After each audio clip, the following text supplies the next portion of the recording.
नमस्कार दोस्तों, क्या हाल है सबके। Welcome to learn English news. आज हम 3 टॉपिक डिस्कस करने वाले हैं। अगर कोई भी टॉपिक स्किप करना हो तो नीचे टाइम स्टैम्प दे रखे हैं, वहां से आप स्किप कर सकते हैं। चलिए शुरू करते हैं। आज की सबसे पहली न्यूज है by Business Today. Bill Gates tell OpenAI CEO Sam Altman that he is worried AI would take his job. Bill Gates जो माइक्रोसॉफ्ट के फाउंडर थे, उन्होंने क्या किया है, ओपन एआई के सीईओ, ठीक है, चैट जीपीटी की जो पेरेंट कंपनी है ओपन एआई, उसके सीईओ है, chief executive officer Sam Altman, उनसे कहा है कि उन्हें घबराहट होती है। ही इज वरीड, वरीड का मतलब होता है घबराहट, चिंता होना, कि एआई उनकी भी जॉब खा जाएगा। Microsoft co-founder Bill Gates has expressed his surprise at remarkable sophistication of AI models such as ChatGPT। ठीक है, बिल गेट्स को तो आप जानते ही है, उन्होंने क्या किया, एक्सप्रेस्ड हिज सरप्राइज, यानी एक प्लेजेंट सरप्राइज होता है ना, कि उन्हें नई चीज पता चली, वो काफी ज्यादा भावुक हो गए थे कि कितने ज्यादा रिमार्केबल सोफिस्टिकेशन के साथ, ठीक है, यानी एक बहुत ही ज्यादा तरीके से, सोफिस्टिकेशन मतलब एक बहुत ही तहजीब के साथ उन्होंने एआई मॉडल्स बनाए हैं, जैसे chat GPT. Despite his admission of not fully grasping, ठीक है, वो ये मानते हैं, एडमिट करना मतलब मानना, कि ये मानते हैं वो कि उन्हें कुछ समझ नहीं आ रहा एग्जैक्टली काम कर कैसे रहा है। इज नॉट ग्रास्पिंग, ग्रास्पिंग मतलब पकड़ बनाना, वो इस बात पे नहीं पकड़ बना पा रहे हैं कि वो इतने मॉडल जो है इतने ज्यादा अच्छे से काम कैसे कर पा रहे हैं, कि वो intricate information like Shakespearean text, ठीक है, इंट्रिकेट इन्फॉर्मेशन यानी ऐसे तहजीब वाले इन्फॉर्मेशन जैसे शेक्सपियरियन टेक्स्ट, शेक्सपियर के जो लेख हैं उनको भी वो समझ पा रहा है। इसके बारे में वो बहुत ही ताज्जुब में है। Gates acknowledged the significant progress made in AI technology, stating, "I was very skeptical. I didn't expect ChatGPT to be so good." ठीक है, एक्नॉलेज का मतलब होता है मानना, ठीक है, तो गेट्स ने भी ये माना है कि ये जो एआई के अंदर बहुत ज्यादा सिग्निफिकेंट, बहुत ही अच्छी खासी प्रोग्रेस हुई है, ठीक है। वो बोलते हैं कि मैं पहले स्केप्टिकल था, स्केप्टिकल का मतलब थोड़ा नेगेटिव सोचना या थोड़ा विश्वास कम था मुझे इसके बारे में कि चैट जीपीटी अच्छा काम करेगा। I didn't expect ChatGPT to get so good, उन्हें बिल्कुल उम्मीद नहीं थी। आई डिडंट एक्सपेक्ट, मुझे बिल्कुल उम्मीद नहीं थी कि चैट जीपीटी इतना अच्छा काम कर जाएगा। Gates highlighted the potential of AI to tackle pressing global challenges. Gates ने इसके ऊपर जो ध्यान देने को कहा है, ठीक है, हाईलाइट का मतलब होता है कि किसी के बारे में थोड़ा फोर्स के साथ, थोड़ा सा कॉम्प्लेक्स वे में बताना कि इसके ऊपर आप थोड़ा ध्यान दीजिए। तो गेट्स ने किसके ऊपर ध्यान देने को बोला है, पोटेंशियल ऑफ एआई, ठीक है, एआई की ताकत के बारे में बताया है कि एआई हमारी ग्लोबल चैलेंजेस को सॉल्व करने में मदद कर सकता है, such as addressing complex social issue, ठीक है, कॉम्प्लेक्स, कॉम्प्लेक्स मतलब मुश्किल, बहुत ही ज्यादा जो दिक्कत वाले सोशल इश्यूज को हेल्प कर सकता है सॉल्व करने में, और हेल्थ केयर इंडस्ट्री और एजुकेशन को पूरा रिवोल्यूशनाइज कर देंगे। रिवोल्यूशन का मतलब होता है बिल्कुल बदलाव कर देना, 180 डिग्री का बदलाव, क्रांति ले आना, ठीक है, क्रांति ले आएंगे किसमें, हेल्थ केयर और एजुकेशन में। हालांकि हाउएवर ही ऑल्सो वॉइस्ड अप्रीहेंशंस, ठीक है, उन्होंने इसके बारे में भी कहा है, आशंका, शंका, डर, ठीक है, अप्रीहेंशन का मतलब होता है शंका, डाउट, किसके बारे में डाउट है, regarding the ramifications of advanced artificial intelligence. Ramification का मतलब होता है असर होना, ठीक है, तो किस चीज के ऊपर उन्होंने डर व्यक्त किया है, असर of advance artificial intelligence, particularly concerning wide spread job displacement. उनका ये डर है कि जो एआई है उसके कारण बहुत ज्यादा वाइड स्प्रेड, बहुत ज्यादा जॉब्स में बदलाव आ जाएगा, जॉब्स लोगों की चली जाएगी। उसके आगे उन्होंने जोकिंगली कहा है, कैंडिडली मतलब मजाकिया में, ठीक है, बिना किसी औपचारिकता के कहा है कि मुझे तो लगता है मेरी भी जॉब चली जाएगी। अगली न्यूज पे चलते हैं। अगली न्यूज है टाइम्स ऑफ इंडिया। तो टाइम्स ऑफ इंडिया क्या बता रहे हैं, no need for cell towers, China has revolutionised smartphone communications, कि अब हमें जो सेल टावर है उसकी जरूरत कभी नहीं पड़ेगी। सैटेलाइट सिस्टम उन्होंने बना दिया है जिसके कारण जो है पूरा सेलफोन कम्युनिकेशन है वो रिवॉल्यूशनाइज हो गया है। Chinese scientists have developed the world's first satellite capable of enabling smartphone calls directly। ठीक है, तो चाइना के जो साइंटिस्ट है उन्होंने क्या किया, एक ऐसा सिस्टम डेवलप किया है जो सैटेलाइट कैपेबिलिटी रखता है, किसके लिए, स्मार्टफोन कॉल्स के लिए।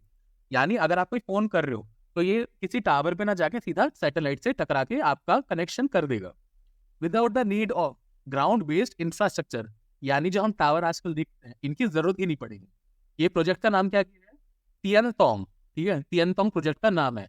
इसका मतलब क्या होता है, टियनतोंग कनेक्टिंग विद हेवन, ठीक है, देखा जाए तो सबका यही मानना था ना पुराने जमाने में, जो हेवन है यानी जो हमारे क्या बोलते हैं, हेवन को हिंदी में बोलते हैं स्वर्ग, तो स्वर्ग का है ऊपर है, बादलों में, तो इसलिए इन्होंने बादलों में ही हमारा कनेक्शन कर दिया है, ऐसा इन्होंने कहा। These technological advancements have proven invaluable. ये जो टेक्नोलॉजी के अंदर बढ़ावा आया है हमारी, ये अमूल्य है, अनमोल है, बहुमूल्य है, ठीक है। Particularly emergency situation. अब आप खुद सोचिए, अगर कोई अर्थक्वेक आ गया, राइट, या सुनामी आ गई, तो उस वक्त जो पूरा का पूरा सिस्टम तहस नहस हो जाएगा। कोई बिजली नहीं आ रही होगी, आपके सेल टावर नहीं चल रहे होंगे, तो आप कम्युनिकेशन नहीं कर सकते। तो ये जो इस टाइप की टेक्नोलॉजी आई है, ये क्या है, बहुत ही अमूल्य हो जाएंगी against traditional systems. Direct satellite connectivity for mobile phones has become a new development trend. जो ये सैटेलाइट कनेक्टिविटी है हर चीज के लिए, ये एक नया ट्रेंड उभर कर आ रहा है। And the satellite communication will gradually become popular among general public. यानी धीरे धीरे जो टावर का सिस्टम है, ये पूरा का पूरा खत्म हो जाएगा, और जो सैटेलाइट कम्युनिकेशन है वो ग्रेजुअली, धीरे धीरे, हौले हौले एक प्रॉपर नॉर्मलाइजेशन हो जाएगा, यानी एक सिस्टम बन जाएगा। The team has enabled exceptionally sensitive reception capabilities. यानी दो टाइप की चीजें हो सकती है। एक होता है कि आपने एस्टैब्लिश तो कर दिया कनेक्शन, पर वहां से जो क्वालिटी कॉलिंग नहीं हो पा रही है ना, पर ये लोग बोल रहे हैं इन्होंने जो सिस्टम बनाया है ये बहुत ही एक्सेप्शनली सेंसिटिव है, यानी जो क्वालिटी होगी वो बहुत ही अमेजिंग होने वाली है, ठीक है। कि एंटाउ सैटेलाइट्स के साथ जो कनेक्शन है बहुत ही बढ़िया होने वाला है, allowing them to pick up signals from standard smartphones without the need for external antennas. यानी जो ये सिस्टम है इतना ज्यादा सेंसिटिव है कि ये स्मार्टफोन जैसे छोटे एंटेना से भी, ठीक है, विदाउट एक्सटर्नल एंटेना, जो स्मार्टफोन का एंटीना होता है वो बहुत छोटा सा होता है, इसके लिए एक बड़े से एंटीना की जरूरत नहीं पड़ेगी, इतना ज्यादा ये सेंसिटिव बनाया गया है। This capability is critical especially given satellite exposure to extreme temperature variation and the operation across multi frequency band. ये जो कैपेबिलिटी है, ठीक है, ये जो क्षमता है, ये बहुत ही इंपॉर्टेंट इसलिए हो जाती है क्योंकि आप जैसे देखो पृथ्वी के अराउंड हमारा जो एटमॉस्फेयर है उसमें बहुत ज्यादा बदलाव होते हैं। नीचे गर्मी है, ऊपर ठंड है, फिर गर्मी, फिर ठंड। इस वजह से जो हमारी तरंगी होती है वो इतना ज्यादा पोटेंशियली, जो इतना ज्यादा उनका पोटेंशियल है, ठीक है, जितना एफिशिएंटली वो आ सकती है वो नहीं आ पाती। तो उस प्रॉब्लम को भी इन्होंने सॉल्व कर दिया है। आगे बढ़ने से पहले जल्दी से वीडियो कर लो लाइक और चैनल को सब्सक्राइब। जो भी वर्ड नहीं समझ आए नीचे कमेंट करें। चलिए आगे बढ़े। चलिए नेक्स्ट न्यूज पे चलते हैं। ये एआई से रिलेटेड है।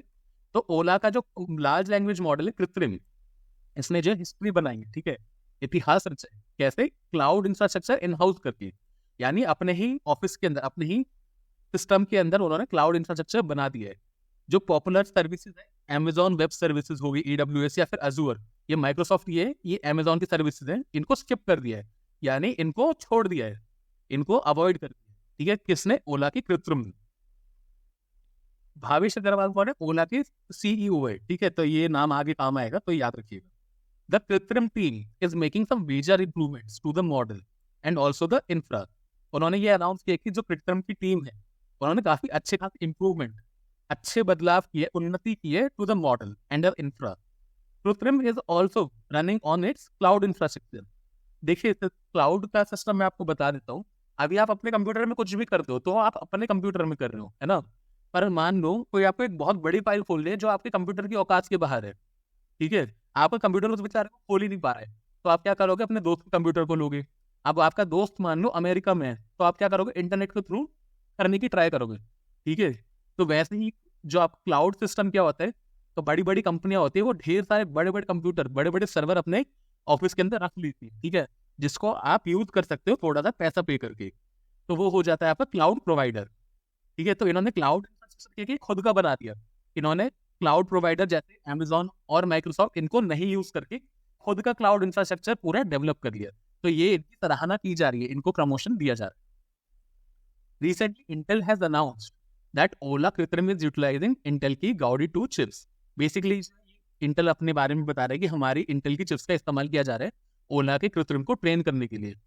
ये बात बड़ी इसलिए हो जाती है क्योंकि आज तक सबसे ज्यादा जो इस्तेमाल किया जा रहा है एआई के लिए, वो किसका इस्तेमाल किया जा रहा है? एनवीडिया की चिप्स का, ठीक है। एनवीडिया के जो माइक्रो प्रोसेसर्स है उनका इस्तेमाल किया जा रहा है, एनवीडिया के GPUs का इस्तेमाल किया जा रहा है। तो इंटेल के लिए काफी अच्छा केस स्टडी हो जाएगा। अगर ये सक्सेसफुल हुआ तो इंटेल के स्टॉक्स बढ़ते हुए दिख सकते हैं। With generative capabilities in 10 languages, ठीक है। जो कृत्रिम है वो किसके अंदर करेगा? 10 लैंग्वेजेस में काम कर सकते हैं। अचीविंग इंडस्ट्री लीडिंग प्राइस पर परफॉर्मेंस रेशियो। देखिए GPUs को रन करना ना, या AI को रन करना बड़ा महंगा पड़ता है, ठीक है, बहुत महंगा पड़ता है। के अंदर कंप्यूटेशन पावर बहुत ज्यादा इस्तेमाल होती है। तो इंटेल ने ये अनाउंस करा है कि जो गाउडी 2 के ऊपर इन लोगों ने इस्तेमाल किया है ये बहुत ही सस्ता पड़ रहा है, industry leading price by performance ratio. ठीक है, प्राइस कम है, परफॉर्मेंस ज्यादा है, तो कम हो गया ना आपका। तो इस वजह से बोल रहे हैं कि भारत के अंदर या इनफैक्ट दुनिया के अंदर प्राइस बाय परफॉर्मेंस रेशियो सबसे अच्छा ओला का कृत्रिम का है। ओला कृत्रिम has also quite obsessed with developing its own foundational model from scratch. तो जैसा हमने कल की न्यूज में देखा था कि ओला से पहले जो भी आजकल एआई के अंदर सिस्टम बन रहे हैं वो यूजुअली एग्जिस्टिंग मॉडल्स के ऊपर काम कर रहे हैं, जैसे मिस्ट्राल हो गया, लामा हो गया। पर ओला ने क्या किया, ओला ने खुद का फाउंडेशनल मॉडल स्क्रैच से बनाया। फ्रॉम स्क्रैच का मतलब होता है जीरो से शुरू करना। ठीक है, ये जैसे जो हमने अभी डिस्कस करा, despite rumours that it is being build on fine tune model such as Llama 2, Mistral and Claude 3। ठीक है, ऐसे रूमर्स आ रहे हैं। रूमर्स का मतलब होता है अफवाह है कि ये इन्होंने खुद काम नहीं किया है, इन्होंने एग्जिस्टिंग मॉडल्स का इस्तेमाल किया। अग्रवाल क्लेम्ड दैट कृत्रिम AI is better than chat GPT 4। ठीक है, अग्रवाल का ये मानना है, उन्होंने ऐसा क्लेम किया है। क्या क्लेम किया है कि इंडिक लैंग्वेजेस में चैट जीपीटी 4 से भी आगे कृत्रिम काम कर रहा है। He said it is trained on 2 trillion tokens. देखिए, टोकन्स का मतलब होता है वर्ड्स का एक कैलकुलेशन समझ लो। फॉर एग्जाम्पल, एक वर्ड को हम जो 5 टोकन मान दे, ठीक है, तो इस हिसाब से 2 ट्रिलियन टोकन्स के ऊपर, यानी इतने सारे वर्ड्स के ऊपर इसको ट्रेन किया गया है, और ये 20 से भी ज्यादा इंडियन लैंग्वेजेस में काम कर सकता है। Thank you for watching this video till the end. मिलते हैं आपसे अगली वीडियो में। जय हिंद, जय माता दी, वंदे मातरम, बाय बाय।